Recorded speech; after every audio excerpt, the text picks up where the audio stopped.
नहमदुहु व नसल्ली अला रसूलिल करीम अम्मा बाद अऊज़ु बिल्लाहि मिनश शैतानिर रजीम बिस्मिल्लाहिर रहमानिर रहीम।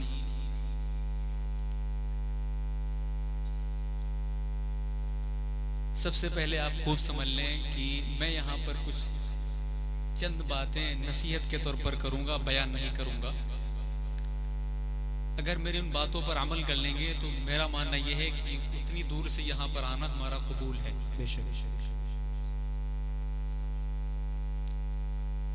आपने ये भी सुना होगा कि दुनिया वर्ल्ड वॉर की तरफ जा रही है।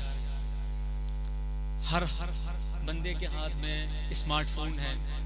न्यूज़ देखते होंगे कि ये जो वॉर चल रही है वर्ल्ड वॉर की तरफ जा रही है। बड़े भयानक इसका अंजाम होने वाला है और इसमें हम लोगों की ये जिम्मेदारी बनती है कि हम सब लोग अपने हिंदुस्तानी होने का सबूत दें। आपने ये भी सुना होगा कि हमारे जो प्राइम मिनिस्टर हैं नरेंद्र मोदी, उन्होंने संसद के अंदर खड़े होकर कहा है कि शायद लॉकडाउन की तरह हालात बन सकते हैं, क्योंकि जो हमें और आपको जो नॉलेज है, हमें और आपको जो पता है, उससे कहीं ज्यादा आपके जो प्राइम मिनिस्टर हैं उनको पता है कि जंग कितनी लंबी जाने वाली है। मुझसे बहुत सारे लोग ये सवाल किया करते हैं, मुझसे पूछते हैं। अभी मैं ये जंग को कवर कर रहा हूं अल्हम्दुलिल्लाह डेली बाय डेली।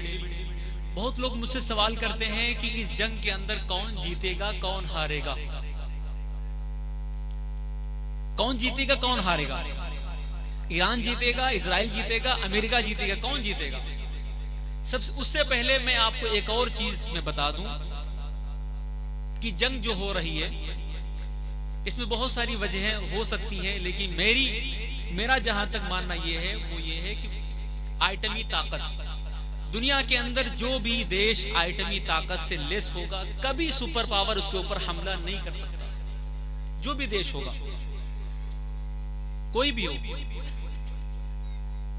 और यही वजह है कि उसके जो सुपर पावर होने के जो संकेत मिल रहे थे ईरान के, इसलिए उसको खत्म किया जा रहा है। हम सब लोग सिर्फ दुआएं कर सकते हैं उनके लिए, और ऐसा नहीं। बहुत सारे लोग कहते हैं कि दुआओं से दुआएं करो बस। नहीं नहीं नहीं, नहीं दुआएं नहीं। अगर दुआएं करने से काम चलता तो स्टेट ऑफ हॉर्मुज हमारे और आपके लिए नहीं खुलता। जो हमारे और आपके लिए तेल आ रहा है, एलपीजी गैस आ रही है, वो हम सब लोगों के सपोर्ट के जरिए से आ रहा है।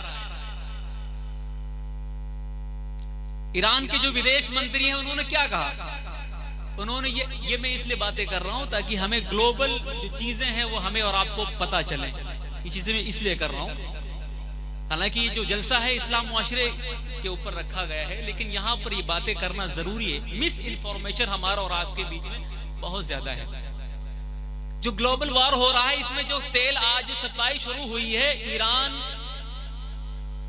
Russia, China, Pakistan, India, Iraq, जो इतने रास्ते इन सब लोगों के लिए जो रास्ते खोले गए हैं, तो इंडिया में किस लिए खोले गए? इसलिए खोले गए क्योंकि जो अब्बास अराक्ची हैं ईरान के जो क्या बोलते हैं जो फॉरेन मिनिस्टर, उन्होंने कहा कि इंडिया के लोगों ने, इंडिया की गवर्नमेंट में नहीं, इंडिया के लोगों ने हमें सपोर्ट किया, हमें ट्वीट किया और हमारे लिए बहुत बड़ा फंड इकट्ठा किया। कश्मीर में देखा नहीं आपने, बच्चों ने अपने गुल्लक फोड़ दिए ईरान के लिए, ईरान एम्बेसी में उसके पैसे को जमा किया, बच्चों ने गुल्लक फोड़ दिए। तो हम और आप अगर आवाज उठा रहे हैं, किसी भी तरीके से आवाज उठा रहे हैं, बस ये है कि संविधानिक तरीके पर हो, हम गैर संविधानी नहीं, वरना थाने में बैठेंगे। उलमा तो आपको क्या बोलते हैं, आलिम, इसे यहाँ पर अभी एक आलिम साहब जो अभी नात पढ़कर गए हैं, उन्होंने बहुत अच्छी खूबसूरत बात कही थी कि हम सब लोगों को सियासी तौर पर मजबूत होना पड़ेगा। आलिम आपके लिए जनाजा पढ़ा सकते हैं, आलिम आपको आपका निकाह पढ़ा सकते हैं, लेकिन आलिम आपको थाने से नहीं छुड़वा सकते। आलिम के पास अगर सियासी ताकत होगी तो वो आपको थाने से छुड़वा सकता है। जब तक हम सियासी तौर पर मजबूत नहीं होंगे मेरे अजीजों, मेरे दोस्तों, आपने सुना होगा एक बरेली एक आलिम तो नहीं, पता नहीं क्या है उनका, क्या वो उन्होंने कहा कि आलिम आपका जनाजा तो पढ़ा सकते हैं, आलिम आपका निकाह तो पढ़ा सकते हैं, लेकिन आलिम आपके जो एक आपको थाने से नहीं छुड़वा सकते। अगर आलिम अगर कोई हाफिज आपको थाने छुड़वाने जाएगा तो 2 महीना और अंदर कर देगा। झारखंडी बाबा की बात चल रही है।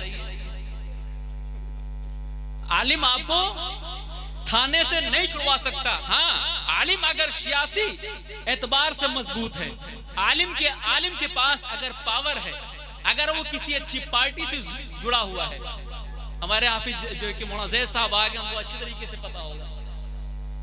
आलिम अगर सियासी एतबार से अगर मजबूत है तो सब कुछ कर सकता है। मजबूत हो जाओ मेरे दोस्तों, मेरे अजीजों। और मेरी बात चल रही थी, जैसे मैंने आपको बताया कि अगर हम सब लोग ईरान के लिए आवाज नहीं उठाते, ट्वीट नहीं करते, दुआएं नहीं करते, तो शायद हमारे और आपके लिए ये एलपीजी गैस और जो पेट्रोल डीजल जो आ रहा है वो शायद नहीं आता। बहुत सारे लोग मुझसे सवाल करते हैं कि इस जंग में कौन जीतेगा कौन हारेगा। देखो बहुत सिंपल है, क्यों ज्यादा आप इसमें जो है कि दिमाग लगा रहे हो। बहुत सिंपल, आपको 2-4 की तरह पता चल रहा होगा और पता है, और आगे 2-4 दिन में आपको पता चल जाएगा कि कौन जीत रहा है। कुरान ने कहा कि अगर 3 चीजें किसी कौम के अंदर, किसी फौज में 3 चीजें पाई जाएं तो आप समझ जाओ कि वो फौज, वो कौम फतेह हो गई। नंबर 1, अगर कोई फौज मिलकर लड़ रही है, अगर कोई फौज मिलकर लड़ रही है। नंबर 2 क्या बताया, अगर कोई फौज भागे ना,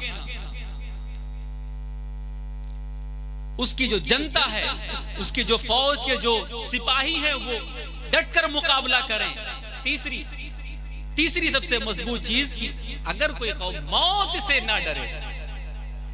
ये तीनों चीजें ईरान के अंदर पाई जाती हैं। तीनों चीजें ईरान नहीं बल्कि मुसलमानों के अंदर पाई जाती हैं। ईरानी थोड़ी तो कि मुसलमानों का ठेकेदार है, और बहुत सारे मुसलमानों के हैं, लेकिन ये 3 चीजें। नंबर 1 क्या बताया कि अगर कोई कौम मिलकर लड़े, ईरान मिलकर लड़ रहा है। इजराइल के हालात देख लो, इजराइल के जो मिनिस्टर हैं वो खुद कह रहे हैं कि हमें किस जंग में तुम्हें डाल दिया तुम लोगों ने, हमें जंग नहीं करना चाहते। ईरान तो अभी अकेला लड़ रहा है, अभी हमास बाकी है, अभी ईरान अकेला है, और ज्यादा होगा तो हमास भी साथ में आएगा। दूसरा कि अगर कोई कौम पीछे ना भागे, उसकी कौम डटकर मुकाबला करे। देख लो ईरान का, देख लो वहां के लोग कह रहे हैं कि हमें जंग में भर्ती करो, हम जंग में जाना चाहते हैं, हम पीछे नहीं हटना चाहते हैं, हमारा लीडर मरा है, हम जंग में जाना चाहते हैं। वहां की फौज कह रही है कि हम जाएंगे, वहां के लोग कह रहे हैं, वहां की जो सिविलियन है वो कह रहे हैं कि हम जंग में जाना चाहते हैं।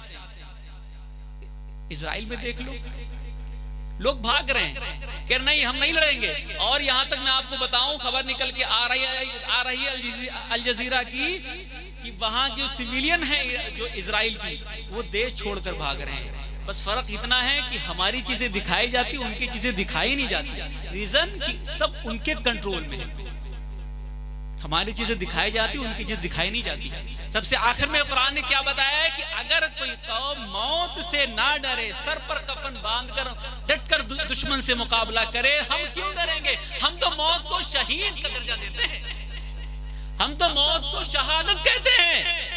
और जो कहे कि मैं हमारी मौत नहीं है, हम शहीद हो गए, तो वो कभी मौत से डर सकता है? और उसके साथ साथ में ये भी देख लीजिए ईरान के अंदर कितने लोगों की मौत हुई, और हर एक की मौत में वहां के जो सुप्रीम लीडर हैं उनकी मौत में करोड़ों लोग शामिल हुए। इजराइल में जब किसी की मौत होती है तो कोई उनके घर वाले उनका चेहरा देखने नहीं जाते। पता चल गया। अब मैं यहां पर क्लियर बात नहीं करूंगा कि कौन जीता कौन हारा, अब खुद पता लगा, 2-4 की तरह पता चल गया होगा।